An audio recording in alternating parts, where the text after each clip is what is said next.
Hello guys, this is Alternative Chad, and in this video we're going to be talking about hypergamy and its structure, and how it should be used as an excuse, because the reasoning behind this is that hypergamy, the idea of it scientifically or um, psychologically, is supposedly supposed to be a more primitive understanding of what women are truly after, or even men, either or.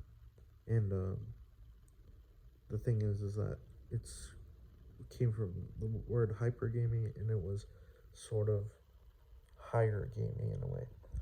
So it's like cherry picking the man of your desire, what you want, comedy, um, looks, richness, personality.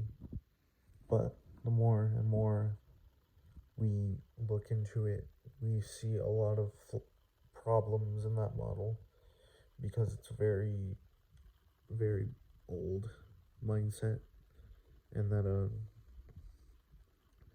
women are actually detaching from the idea of hypergamy nowadays. I found it on an article somewhere, but I'll tell you about it later. You see, this thing about hypergamy is just, I'm not saying it's an excuse for men to be lonely and argue with the idea of what, like, females do. But one thing I gotta say is that women and men have a lot in common, but we pretend that we don't really have much in common because we're so distant from each other. We obviously have different bathrooms, different rooms, all that type of stuff. And we have all these superstitions, and those superstitions become part of culture, and that becomes a part of the cultural mind. And that mindset changes us from when we're young to old to have these defense mechanisms.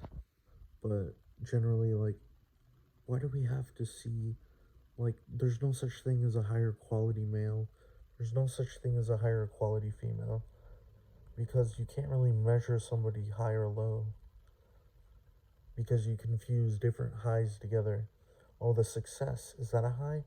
Oh, sexual experience, is that a high? They're not the same type of high. Way different. Even the high when you smoke weed, different. We generalize too much and get confused with our words, and that's how we create these problems.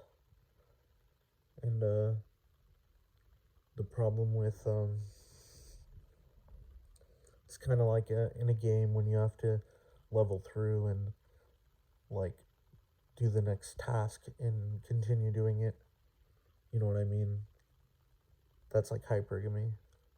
But honestly, it's an old model, so why don't we think of new models? Why don't we think, rather than focusing on